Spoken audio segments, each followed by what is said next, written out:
Syarus Salikin juzuk yang pertama, iaitu kelebihan sembahyang dan juga menuntut ilmu.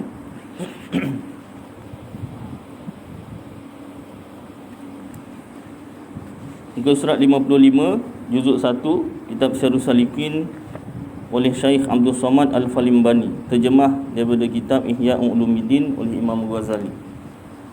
Bermula bab yang kedua pada menyatakan rahsia sembahyang, dan di dalamnya itu beberapa fasal. Bermula fasal yang pertama pada menyatakan kelebihan segala sembahyang dan kelebihan sujud dan kelebihan berjamaah dan kelebihan bang dan lainnya. Ini suatu kelebihan bang. Sabda Nabi SAW, artinya 3 orang pada hari kiamat di atas tempat yang tinggi daripada kasturi yang hitam, padahal mereka itu tiada mendukakan akan mereka itu oleh hisab. Masa hari kiamat, tak kala hisab ni disemak amalan setiap orang, dia tak rasa sedih, tak rasa duka cita, dan tiada mencapai akan mereka itu oleh suatu yang ditakuti hingga selesai daripada hisab antara segala manusia pada hari kiamat. Semasa hisab, semua orang takut sebab semua orang tahu diri masing-masing. Dia tak takut. Artinya pertama, seorang laki-laki membaca Quran. Siapa dia? Dia membaca Quran kerana ia berkehendak semata-mata bagi zat Allah Ta'ala. Baca Quran ikhlas semata-mata kerana Allah. Dan jadi imam ia dengan manusia, dan adalah mereka itu redha dengan dia. Dia jadi imam, jemaahnya redha. Jemaah yang berilmu lah. Kalau jemaah tak berilmu, imam jadi macam mana pun ada je komen macam netizen, ya tak? Imam tak itu, imam cepat sangat, imam lambat sangat, ada je. Imam dan makmum berilmu lah, jadi redha mereka itu. Dan kedua, laki-laki yang dapat bala ataupun bala dengan mencari rezeki dalam dunia, maka tiada masyghul, tiada sibuk akan dia oleh demikian daripada beramal akhirat. Dia ni sibuk kerja tapi tak tinggal amal akhirat, sembahyang, puasa, zakat, haji. Sebelum tu apa? Menuntut ilmu, tak tinggal. Ketiga, laki-laki yang bang azan dalam masjid. Ini surau Ustaz, bukan masjid. Masjid dalam Islam ada 2. Satu masjid ghairu jami', yang kedua masjid jami'. Masjid ghairu jami', masjid yang tidak didirikan sembahyang Jumaat. Orang Melayu panggil surau. Masjid jami', masjid yang didirikan sembahyang Jumaat. Ini macam-macam nama. Masjid negeri ada, masjid daerah ada, masjid apa nama, jami' lah biasanya. Baik, jadi termasuk surau lah. Laki-laki yang bang azan dalam masjid atau surau dan menyerukan manusia kepada beribadat akan Allah Ta'ala kerana berkehendak ia semata-mata bagi zat Allah Azza wa Jal. Ikhlas semata-mata nak dapat keredaan Allah Ta'ala. Dan lagi sabda Nabi SAW, artinya lebih kurang, bermula tangan Rahman itu, Allah Ta'ala, berpegang atas kepala orang yang bang, yang azan, hingga selesai ia daripada bangnya itu. Tangan kat sini bukanlah maknanya Allah Ta'ala tu ada tangan, tidak. Mungkin boleh takwilkan sebagai rahmat Allah Ta'ala, kuasa Allah atau rahmat Allah. Dan lagi sabda Nabi SAW, artinya lebih kurang, tiada mendengar akan suara orang yang bang itu oleh jin, dan tiada mendengar manusia, dan tiada mendengar oleh suatu, melainkan naik saksi baginya pada hari kiamat. Maka apabila mendengar engkau akan bang, maka kata olehmu seperti yang dikata orang yang bang itu, melainkan pada katanya hayya 'alas solah dan hayya 'alal falah. Itu maka kata olehmu la haula wala quwwata illa billah. Dan demikian lagi pada iqamat, maka engkau kata seperti yang dikata oleh orang yang iqamat itu, melainkan pada katanya qad qamatis solah, maka engkau kata aqamahallahu wa adamaha ma damatis samawati wal ard wa ja'alani min salihi ahliha. Demikian lagi pada bang subuh, engkau kata seperti yang dikata oleh yang bang itu, melainkan pada katanya hayya 'alas salah dan hayya 'alal falah, maka kata olehmu la haula wala quwata illa billah, dan pada katanya as-salatu khairum minan naum. Naum pendek panjang ustaz. Nun waw mati di atas nau. Jadi apa nama ni, dia diwakafkan, dia jadi panjang. 4, 5 atau 6 kan, 5 atau 6, as-salatu khairum minan naum. Tapi ada orang baca pendek. Kenapa? Sebab maknanya ustaz, as-salatu, solat itu, khairum, lebih baik, minan naum, daripada tidur. Jadi kalau saya panjangkan tidur tu, seolah-olah saya suruh orang tidur. Tidak. Orang memang kalau nak tidur ni, panjang ke pendek ke, memang tidur. Tak. Kalau orang tu memang nak tidur, kau naum tu kau panjang ke, kau pendek ke, dia memang tidur. Orang yang nak sembahyang, naum tu kau panjang ke, kau pendek, dia datang. Tak azan pun dia datang, dia yang azan. Jadi nak panjang ke pendek, ikut tajwid lah. Dan memang naum tu bacanya panjang, panjang lah. Mana boleh baca as-salatu khairum minan naum, dah lah pendek. Lepas tu bunyi suara macam harimau. Naum. Ada ke ustaz yang macam tu? Ada. As-salatu khairum minan naum. Ustaz ni betul ada ke? Ada. Memang telinga saya sendiri dengar. Tujuannya apa? Supaya nak ngejutkan orang yang tidur. Awak niat awak baik, tapi cara awak salah. Tak ada dalam hukum tajwid hendaklah dibaca seperti suara harimau. Tak ada. Tak disuruh. Tak pernah umur saya belajar. Surah agama dah satu sampai darjah khas, tak ada. Kalau ada tolong beritahu. Tak, surah agama mana? Luar surah agama tak tahulah, mungkin ada yang ngajar, tak? Tak ada, macam biasa, as-salatu khairum minan naum. Memang panjang, Baik, sambung. Maka kata olehmu, sadaqta wa bararta, dan baca olehmu pada ketika selesai daripada bang itu, Allahumma bihaqqi hadhihi da'wati tammah was-salatil qa'imah ati Muhammadanil wasilata wal fadilah wad darajatar rafi'ah wa ba'athul maqamal mahmudal ladzi wa'adtah ya arhamar rahimin. Dalam kitab ni macam itulah bacaan, macam-macam versi, kitab lain mungkin lain. Artinya, hai Tuhanku, dengan berkat hak seru yang sempurna ini dan dengan berkat sembahyang yang berdiri ini, beri olehmu akan Nabi Muhammad akan tempat yang tinggi di dalam syurga dan kelebihan dan darajat yang tinggi, dan bangkitkan olehmu akan dia akan martabat yang kepujian pada hari kiamat yang engkau janjikan akan dia, hai Tuhanku yang terlebih kasih akan hamba-Nya daripada segala orang yang kasih. Sambung. Inilah kelebihan segala sembahyang fardu. Firman Allah Ta'ala, A'udzu billahi minasyaitonir rajim. Bismillahirrahmanirrahim. Innas salata kanat 'alal mu'minina kitaban mawquta. Ada setengah masjid dia tuliskan kan. Tu dekat apa nama tu?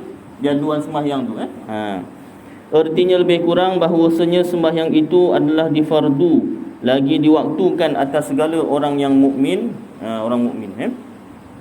Dan sabda Nabi sallallahu alaihi wasallam artinya lebih kurang 5 waktu sembahyang memfardukan Allah Azza wa Jalla atas hamba-Nya. Maka barang siapa datang dengan dia padahal tiada menghilangkan ia daripadanya suatu kerana meringan-ringankan dengan haknya, nescaya adalah baginya hak atas Allah Ta'ala bahawa memasukkan ia akan dia ke dalam syurga-Nya. Apa maknanya ustaz? Siapa sembahyang masuk syurga? Panjang ustaz Itu makna dia, Dan barang siapa tiada mendatangkan dengan sembahyang 5 waktu itu, maka tiada baginya pada Allah Ta'ala yang dijanjikan.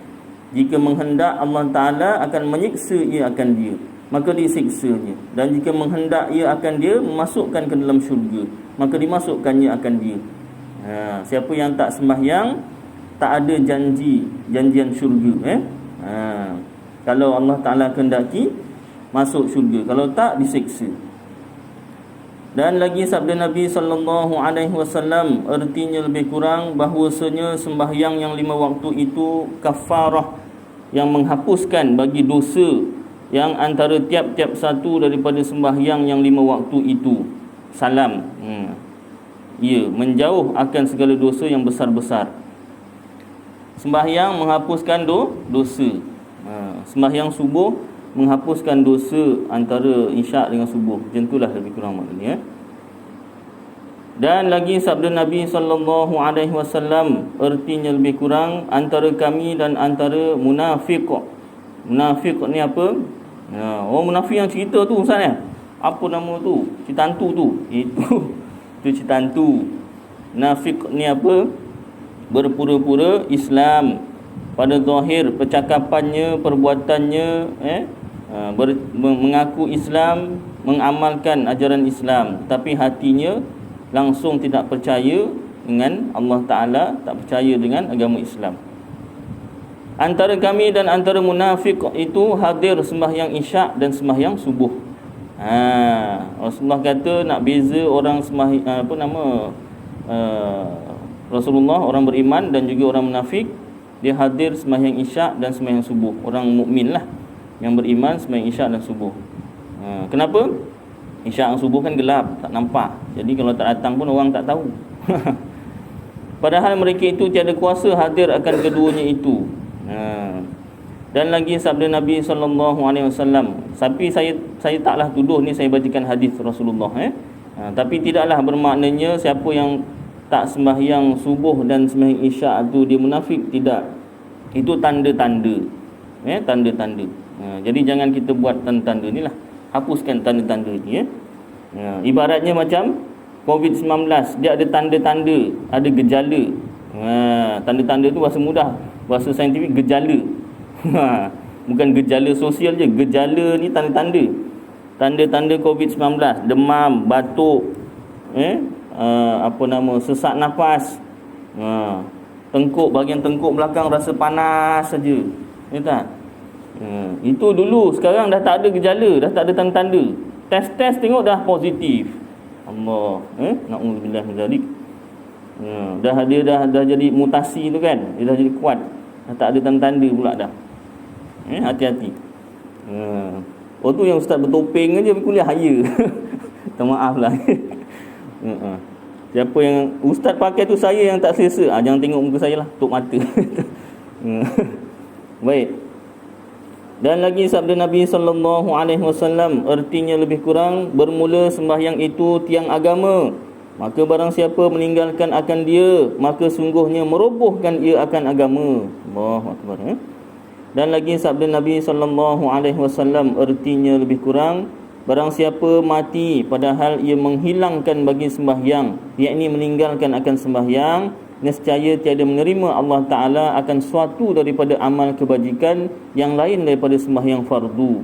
Allahu Akbar. Dia tak sembahyang ustaz, tapi dia banyak derma ustaz. Surau ni yang ustaz kuliah ni, dia yang derma banyak. Contoh api air semua dia support ustaz, tapi itulah dia tak sembahyang. Minta maaf, ni contoh tempat lain, bukan contoh sini, takut terkena. Minta maaf. Dia baik ustaz, dia cuma tak sembahyang je. Dalam hadis, kalau tak sembahyang, amal yang lain selain sembahyang tu tak diterima. Ya Allah, ya Rabbi ya Karim. Rugi tak? Rugilah. Orang lain duit enjoy, awak derma, tapi tak sembahyang, amal awak tu tak diterima. Itu contoh satu derma. Segala amal yang baik selain sembahyang tak ada nilai. Itu baru satu contoh derma. Apa amal lain yang baik? Contoh naik kereta. Tak? Orang kan nak pergi kerja kan berlumba-lumba kan, naik kereta kan. Dia bagi jalan. Tak apa jalan dulu, tak apa jalan dulu. Baiknya. Kan ada kan orang macam tu kan. Jalan dulu. Kalau kat sempang tu kan, dia patut dia jalan. Jalan. Siap lambai tangan. Baik betul. Tapi kalau tak semayang, tak diterima amal itu. Ya Allah, ya Rabbi Karim. Ada yang apa? Suka bela kucing. Kucing jalanan tu diambil lah hai. Daripada kucing jalanan serabai-serabai gitu, dah cantik, comel macam kucing siam jadinya. Tapi tak semayang, ya Allah, rugi. Ingat nak besarkan kucing tu murah ke? Makanan dia dah mahal. Dia bukan boleh macam dulu nasi kepal-kepal dengan apa nama ikan bilis. Kucing sekarang tak nak. Kucing sekarang tak nak, mau friskies. Mahal belanja, itu baru makanan. Dia berak tu mana cik pasir, kena pasir khas, bukan pasir-pasir luar rumah tu. Boleh pasir luar rumah, sepah lah najis dia kan. Mesti ada besin, lepas tu ada pasir. Pasirnya tu sekilo berapa dah lupa dah. RM10 satu berapa satu paket tu lah, RM10. Beraknya pun duit. Bela kucing ni, ya Allah. Pasal apa nak saudara saya bela?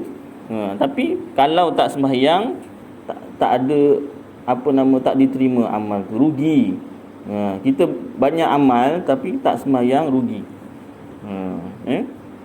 Alah, ini sembahyang je Ustaz, tapi jahat contohnya kan. Pahala sembahyang dia dapat, kewajipan sembahyang dia dah lepas. Dosa dia buat jahat tu dosalah, dosa lain.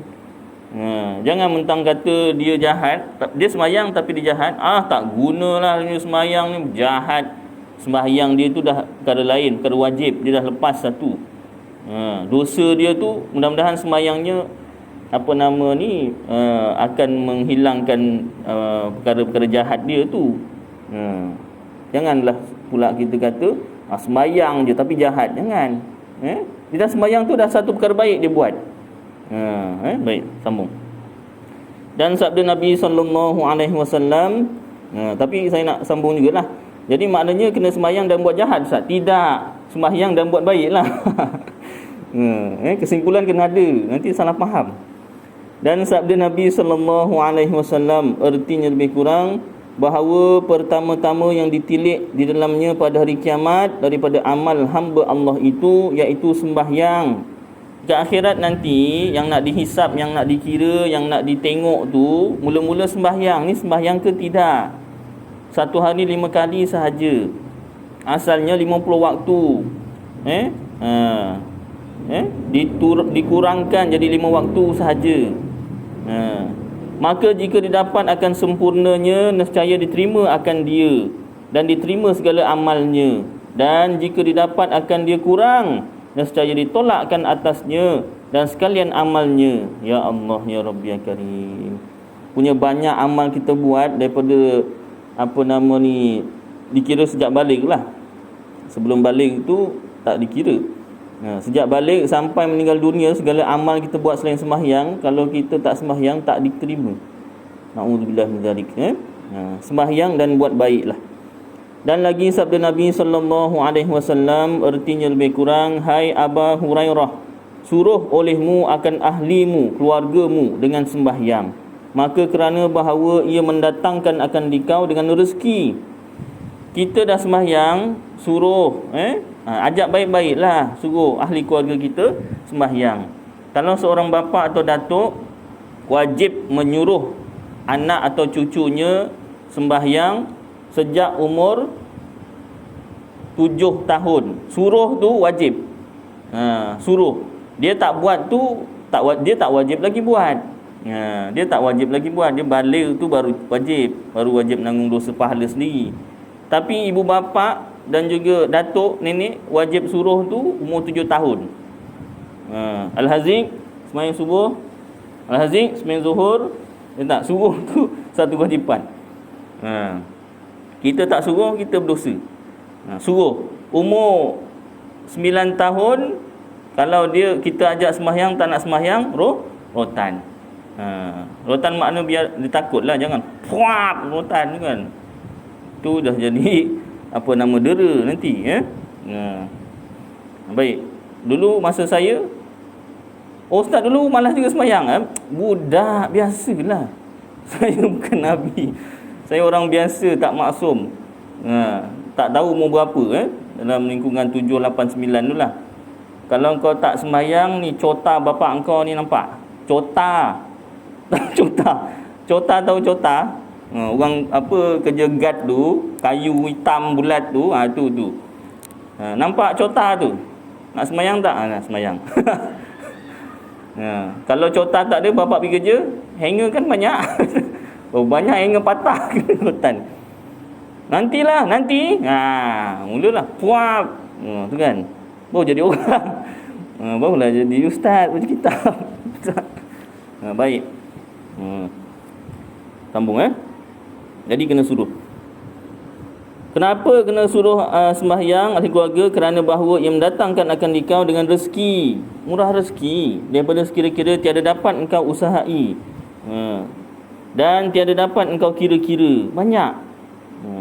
Alah, saya tengok orang tu rajin sembahyang, miskin aja, rezeki bukan duit aja. Isteri dia berapa? 4. Isteri rezeki isteri. Contoh. Alah, isteri dia 1 je Ustaz. Anak berapa? Anak ramai. Rezeki anak. Ingat tak? Rezeki ni macam-macam. Alah, dia isteri 1, anak pun 1.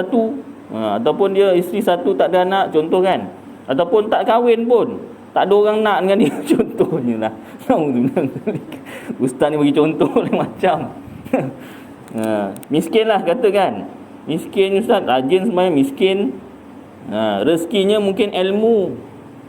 Rezeki dari segi ilmu. Macam-macam ilmu, rezeki. Dan lagi sabda Nabi SAW, artinya lebih kurang, barang siapa meninggalkan sembahyang padahal sengahajanya, maka sesungguhnya telah lepaslah daripada tanggungan Nabi SAW. Rasulullah dah ingatkan, dah bagi kelebihan-kelebihan sembahyang. Kalau kita tak sembahyang, Rasulullah tak salah. Jangan besok ni Rasulullah ni tak menyampaikan. Apa benda banyak ni dah sampaikan ni. Hadis-hadis Rasulullah Baik. Kadang-kadang orang ni bila dengar kelebihan sembahyang ke akhirat ni, pahala lah apa semua, dia tak berapa nak kuat sangat dia punya semangat dia tu. Jadi tambahkan, orang yang sembahyang badannya sihat. Kenapa? Sembahyang menurut kajian doktor itu satu senaman. Ya tak? Orang sujud lancar darahnya, peredaran darah. Lagi apa? Rukuk, sujud, itu semua regangan-regangan, otot-otot.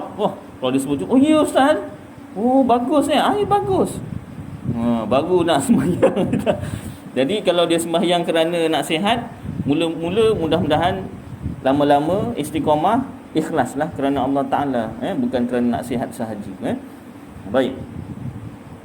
Ini kelebihan menyempurnakan segala rukun sembahyang. Dah sembahyang, sempurnakan rukun. Kerana sabda Nabi SAW, artinya lebih kurang, bahawasanya umpama sembahyang yang fardu itu umpama neraca timbangan. Barang siapa menyempurnakan akan dia, nescaya sempurna ia. Dan lagi sabda Nabi SAW, artinya lebih kurang, bahawasanya 2 orang laki-laki daripada umatku, sesungguhnya berdiri keduanya itu kepada sembahyang, padahal rukuk keduanya dan sujud keduanya itu satu. Dan bahawasanya barang yang antara sembahyang keduanya itu, iaitu barang yang antara langit dan bumi.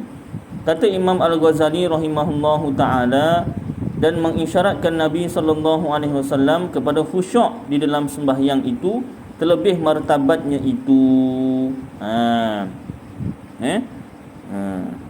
2 orang sembahyang, sujud, rukuk sama.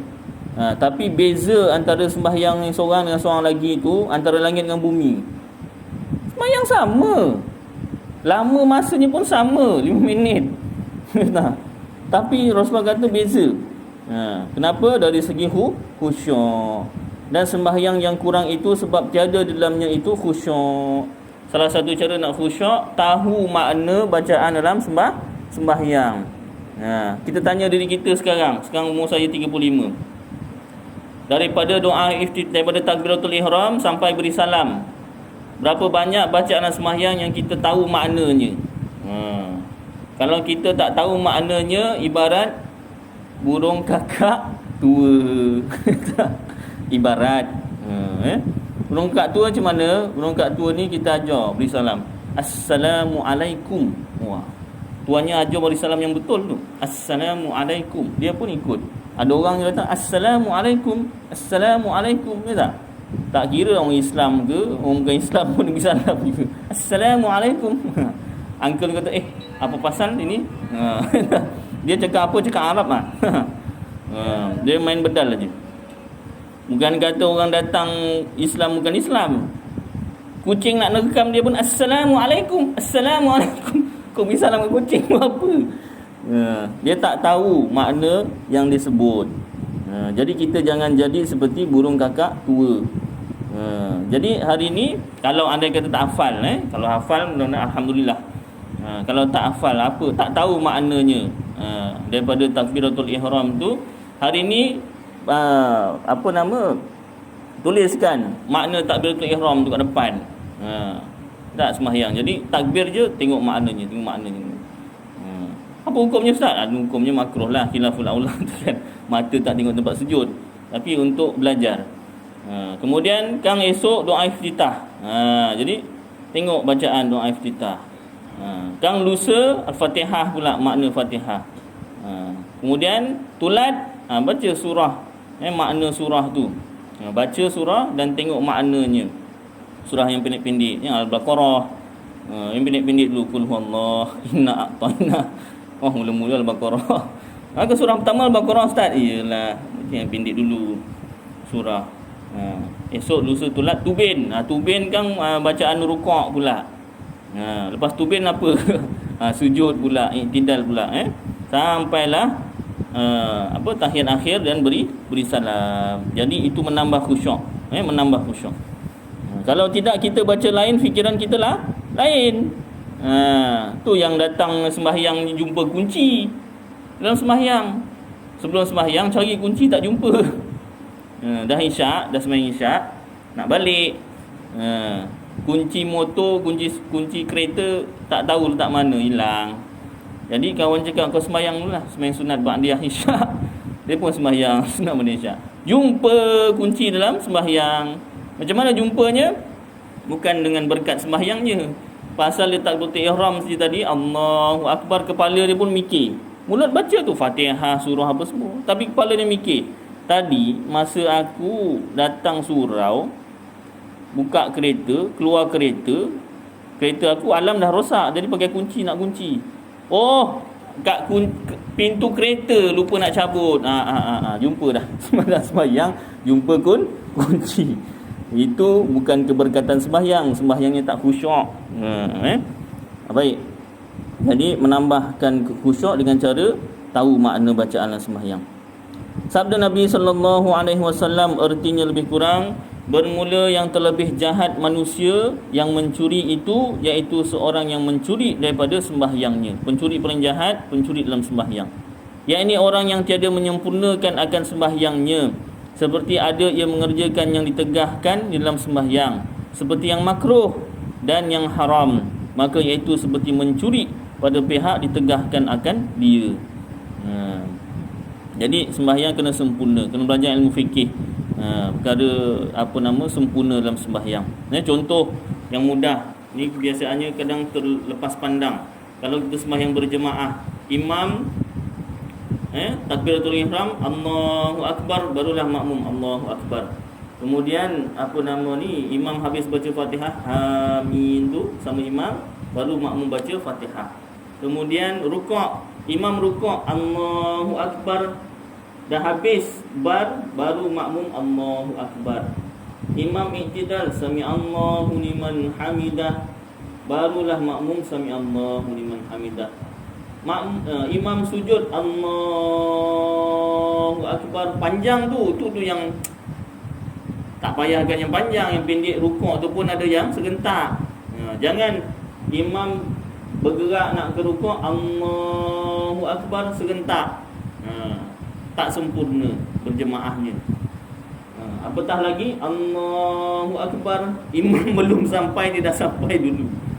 Sah tak Ustaz? Sah. Dari segi sah tu sah, tapi dari segi sempurna tak sempurna. Nak dapat pahala 25-27 tak dapat.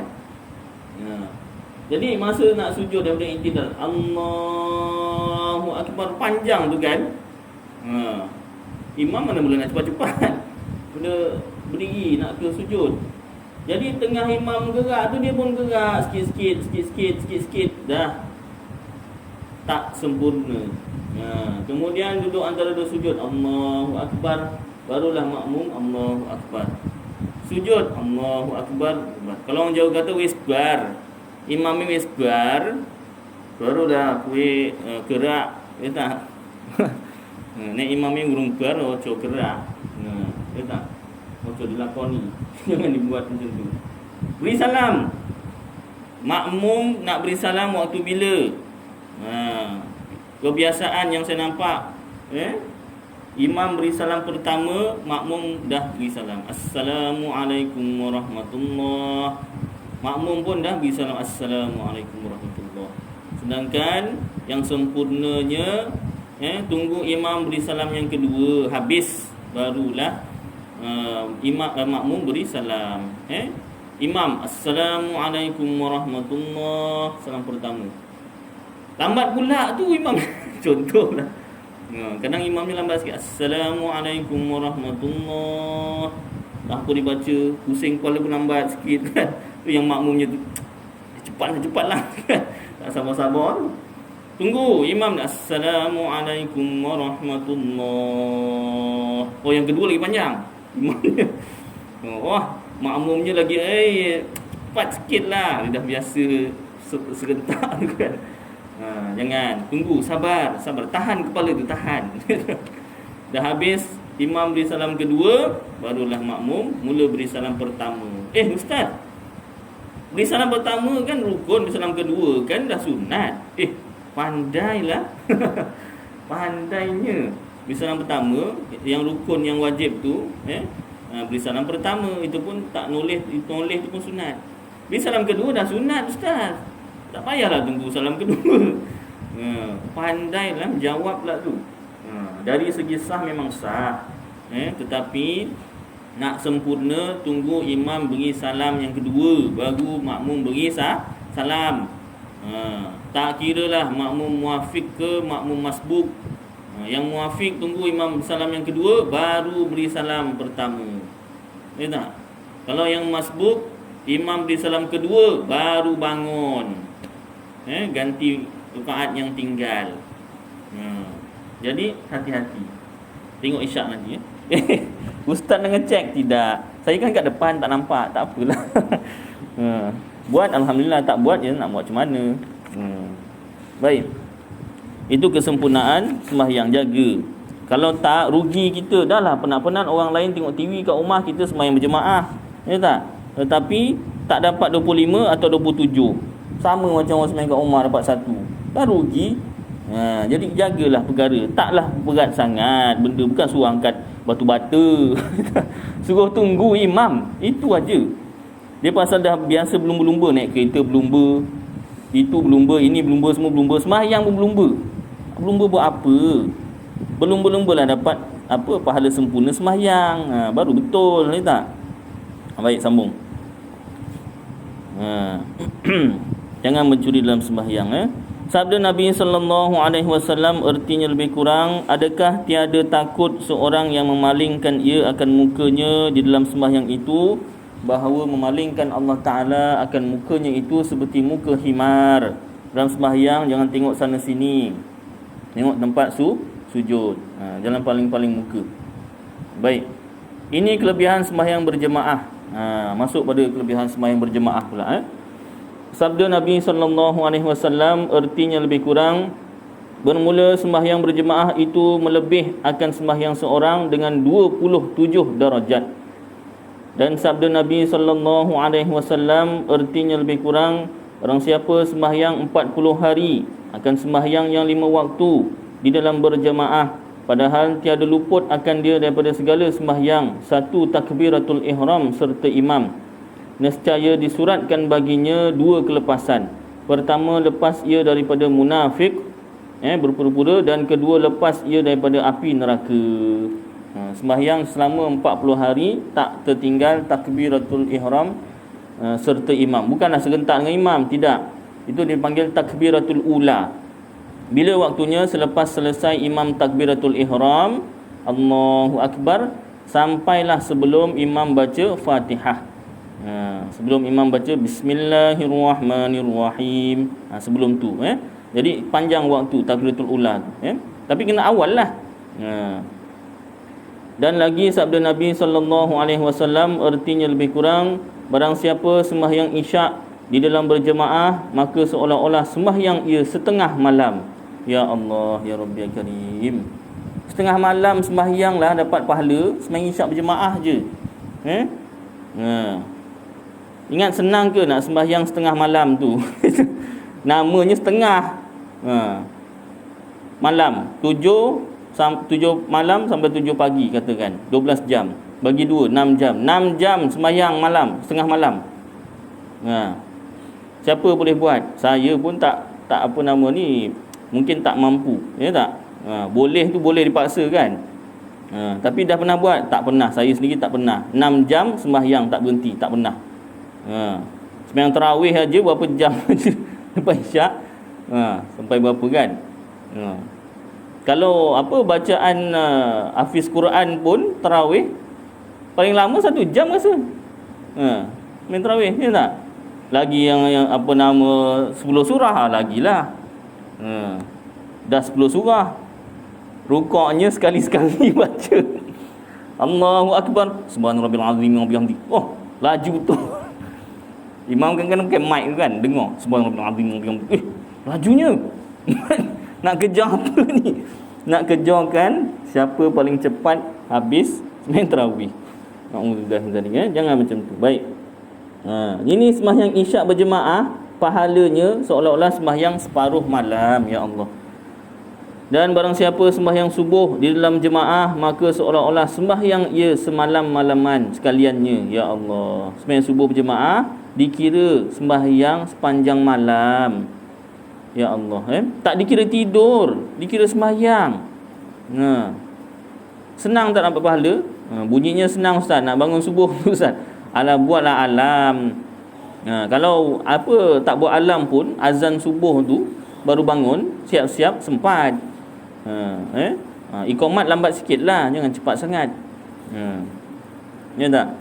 Dan kata Sayyiduna Abdullah bin Abbas radhiyallahu anhu, artinya lebih kurang, barang siapa mendengar akan bang, maka tiada ia menjawabnya, yakni tiada ia pergi berjemaah, nescaya tiada berkendak ia akan kebajikan, dan tiada berkendak akan dia oleh kebajikan.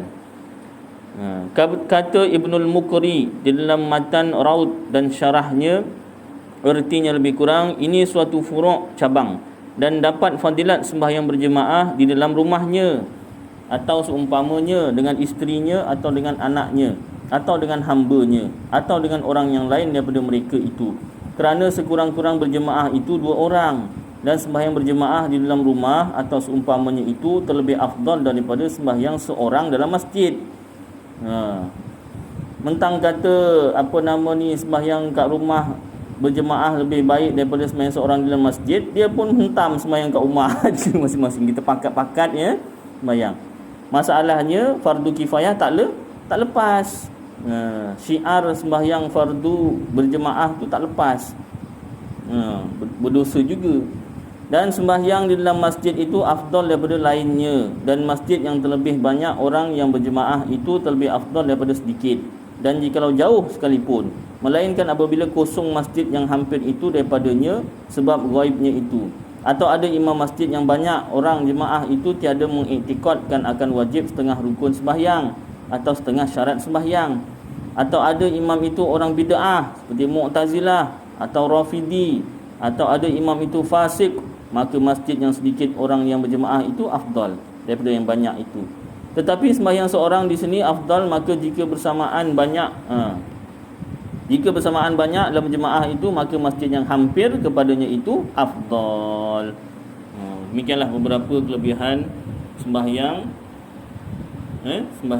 dan juga sembahyang berjemaah. Mudah-mudahan dapat kita amalkan dan sampaikan insya-Allah. Saya nak sambung kelebihan menuntut ilmu pula ya. Muka surat 8. Adapun kelebihan orang yang menuntut ilmu itu, maka iaitu beberapa dalil Quran dan hadis Nabi sallallahu alaihi wasallam dan perkataan ulama yang amat banyak. Dan setengah daripadanya firman Allah Ta'ala, artinya lebih kurang, maka tanya oleh kamu akan orang yang ahli zikir, yang ini akan orang yang alim. Ahli zikir tu maknanya apa? Orang yang alim, yang pandai ilmu agama, jikalau kamu tiada mengetahui. Dan setengah daripadanya firman Allah Ta'ala, artinya lebih kurang, mengapa tiada pergi daripada tiap-tiap kaum daripada mereka itu oleh seorang ta'ifah kerana menuntut ilmu, satu kumpulan, supaya memfaham pada agama Islam dan supaya mengajar mereka itu akan kaum mereka itu apabila kembali mereka itu kepadanya. Mudah-mudahan takut mereka itu akan Allah Ta'ala. Maksud isyak. Azan dulu kita sambung sikit.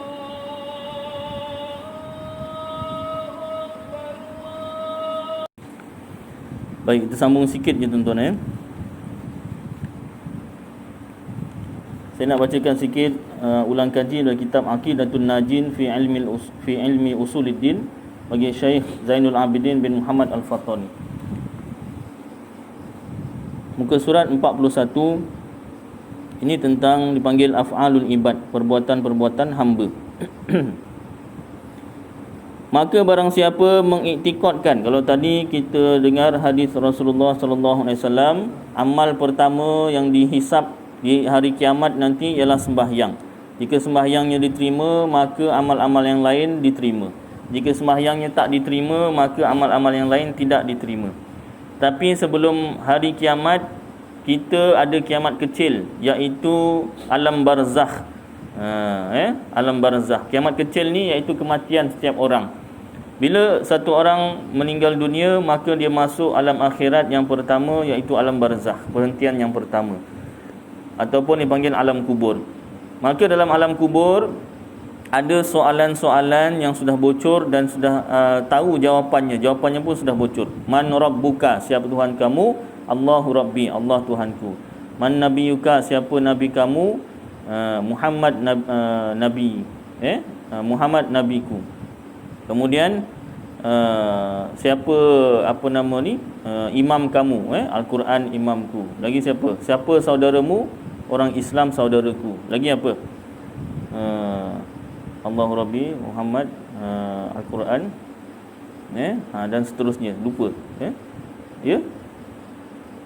Lupa, biasa kalau baca talqin ingatlah. Jadi soalan-soalan dah bocor, jawapan pun dah bocor. Masalahnya jawab bukan dengan hafalan. Kalau jawab tu dengan hafalan senang. Sebelum orang tu meninggal dunia tengah nazak tu, nak nazak tu, ingat nanti soalan pertama, man rabbuka, jawab Allahu Rabbi. Cuba Allahu Rabbi, bagus. Senang pula macam tu. Mencintan macam mana pun sebelum nazak ni apa nama ajar. Jadi kalau sempat, tak sempat habis. Alhamdulillah dari. Masalahnya bukan dengan hafalan. Malah kalau orang nazak pun yang kita disuruh buat apa? Iaitu talqinkan, makna baca la ilaha illallah. Kalau boleh asyhadu an la ilaha illallah wa asyhadu anna Muhammadar Rasulullah. Kalau dah tak kuat la ilaha illallah Muhammadur Rasulullah. Kalau dah tak kuat juga, dah tak larat la ilaha illallah. Itu pun dah tak boleh Allah. Itu pun dah tak boleh apa pula Ustaz? Itu nama Allah dalam bahasa Suryani ke apa? Suryani ke Kipti gitu, lupa. Itu last. Baik. Jadi jawapan-jawapan tu dijawab dengan keimanan dalam hati, dalam dada. Kalau betul keyakinan kita, kenal kita kepada Allah Ta'ala, maka dapatlah jawab Allahu Rabbi. Kalau salah kenal ataupun tak kenal, maka tak akan dapat jawab Allahu Rabbi. Caranya macam mana nak kenal Allah Ta'ala? Belajar tentang sifat-sifat wajib bagi Allah, sifat-sifat mustahil bagi Allah, sifat-sifat harus bagi Allah. Sifat harus bagi Allah. Baik, salah satunya iaitu tentang kudrat, kuasa.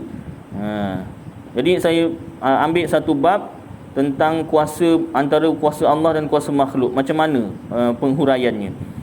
Saya bacakan. Maka barang siapa mengiktikadkan, percaya, yakin dalam hati bahawasanya sesuatu daripada segala sebab beradat Sebab beradat tu makhluk itu memberi bekas, ada kesan dengan tabiatnya, dengan dirinya sendiri, artinya dengan zatnya diri sendiri. Maka tiada khilaf ulama pada kufurnya kafir fahaman ini. Fahaman orang bukan Islam. Dia percaya air itu yang menghilangkan dahaga, bukan Allah. Maka ini fahaman bukan Islam. Yang ini muafakat segala ulama pada kufurnya. Dan jika i'tikad, itu yang pertama. Yang kedua, dan jika i'tikad, percaya atau yakin dalam hati akan baharu segala sebab yang beradat dan tiada memberi bekas dengan zatnya, dan hanya senya memberi bekas ia dengan kuasa yang dijadikan oleh Allah Ta'ala padanya. Kalau fahaman macam ni, Allah berkuasa, makhluk tak berkuasa, lalu Allah pinjamkan kuasanya kepada makhluk, tak kiralah besar kepala mancis ke, besar hujung jarum ke, kongsi seluruh makhluk, maka kaul yang muktamad, pendapat ulama yang muktamad, tiada jadi kafir. Tetapi iktikad yang demikian itu bid'ah, tak pernah difahami, diyakini oleh Rasulullah dan sahabat radhiyallahu anhum. Lagi haram, iktikad sebegini haram hukumnya. Allah pinjamkan kuasa kepada makhluk. Saya pernah tanya, masa tu saya dipanggil ceramah Maulidur Rasul. Masa tu sebelum kahwin. Saya kahwin 2012. 2012. Jadi 2011, 2010 gitu dipanggil ceramah Maulidur Rasul sallallahu alaihi wasallam, Johor Jaya. Jadi saya ambil kesempatan tu ceritakan tentang kelahiran Rasulullah sallallahu alaihi wasallam. Kemudian pada hujungnya saya ceritakan kenapa Rasulullah ni lahir begitu istimewa sekali, makhluk yang istimewa, kelahirannya tak sama langsung dengan makhluk yang lain.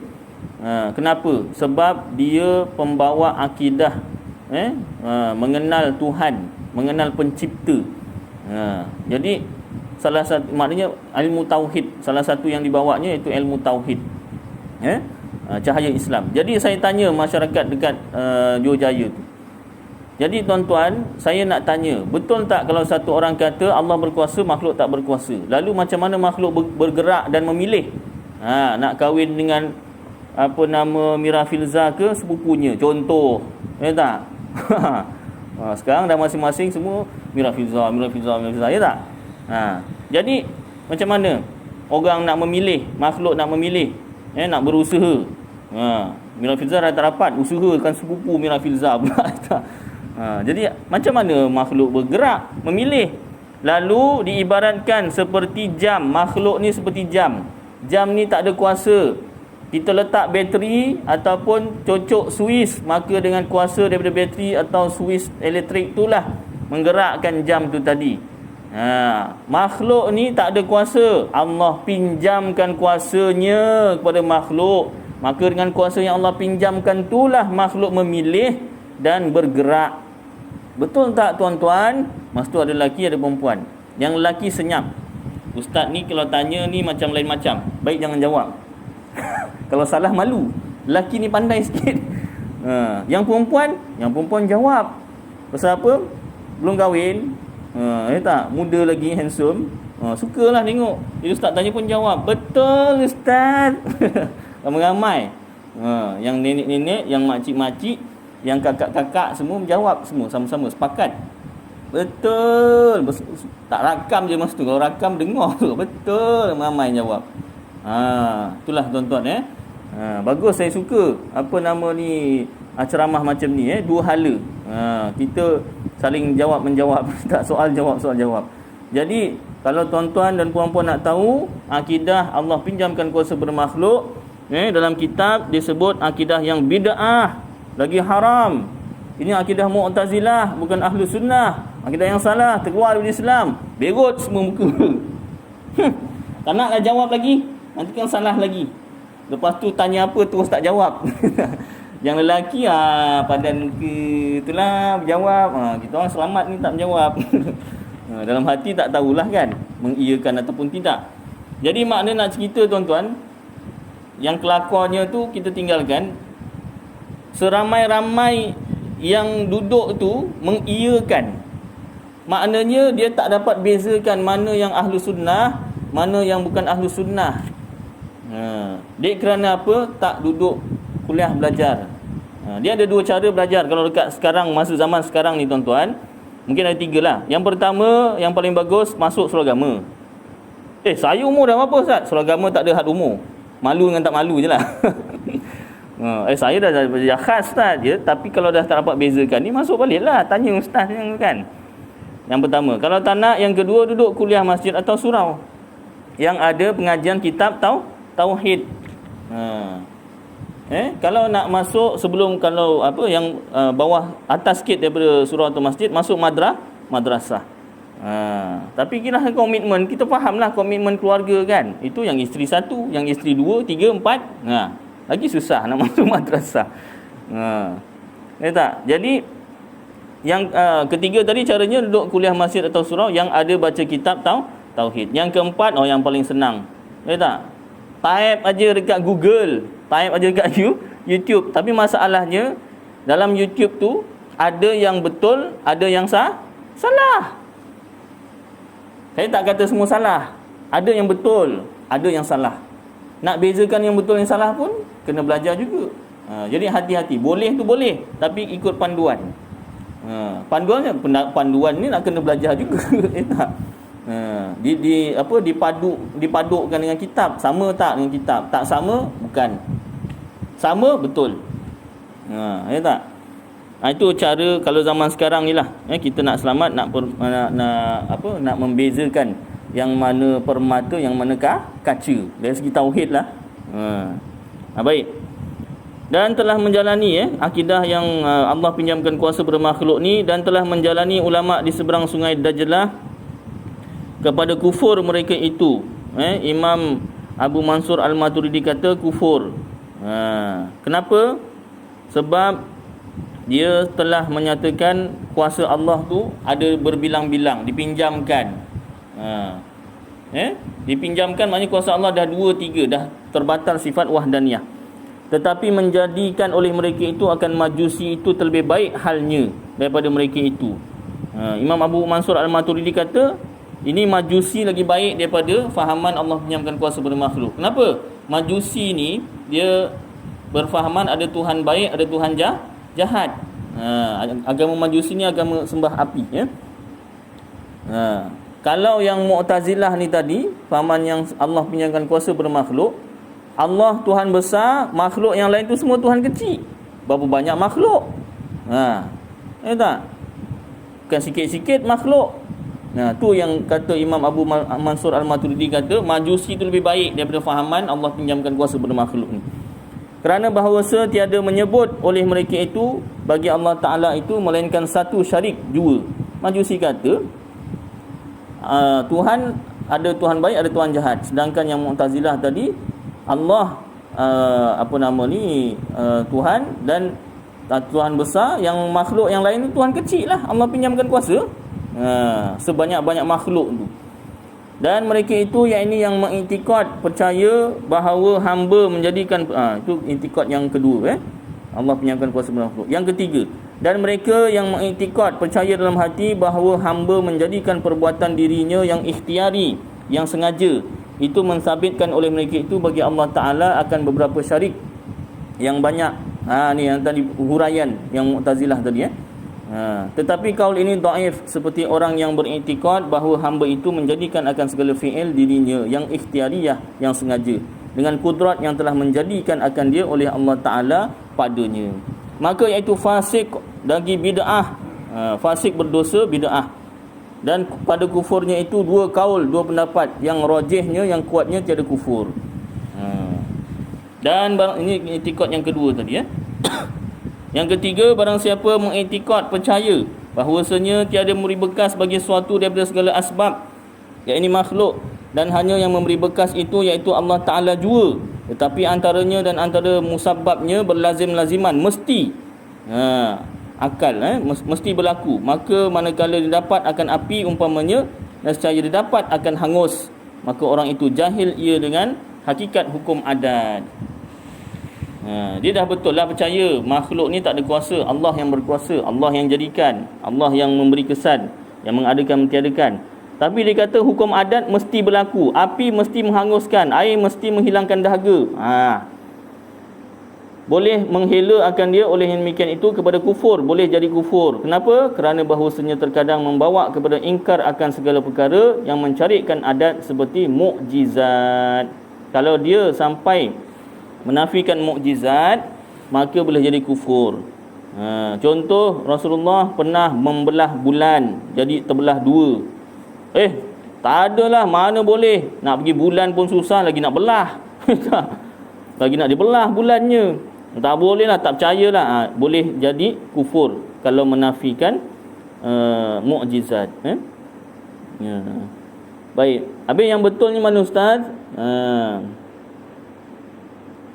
Orang yang mengiktikad bahawasanya tiada memberi bekas bagi suatu daripada asbab. Makhluk tak ada memberi bekas, tak ada kuasa dengan zatnya dan dengan kuahnya. Bahawa tiada berlazim-laziman antaranya dan antara musababnya, dengan bahawa iktikadkan sah bersalahannya. Hukum adat boleh bersalahan, seperti didapat akan sebab dan tiada didapat musabab.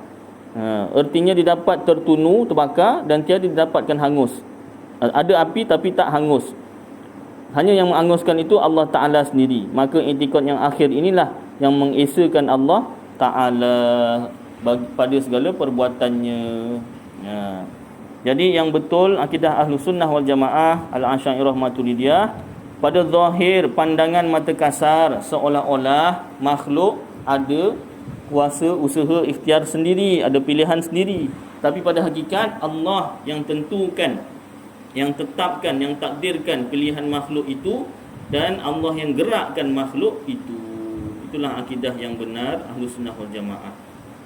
Jadi insya-Allah tuan-tuan, mudah-mudahan beberapa perkara yang kita baca bersama ni tadi, yang ini manfaat untuk saya dan tuan-tuan, dapat kita amalkan. Kita belajar lagi dan lagi insya-Allah, sampai-sampaikan. Aqulu qouli hadza wa astaghfirullahal azim li wa lakum wa lisa'iril muslimina wal muslimat wal mu'minina wal mu'minat fastaghfiru wa ya fawzal mustaghfirin wa ya najatat taibin. Wa sallallahu tabaraka wa ta'ala ala khairi khalqi sayyidina maulana Muhammad wa ala alihi wa sahbihi wa baraka wasallam. Subhana rabbika rabbil izzati amma yasifun wa salamun alal mursalin walhamdulillahi rabbil alamin. Qabballahu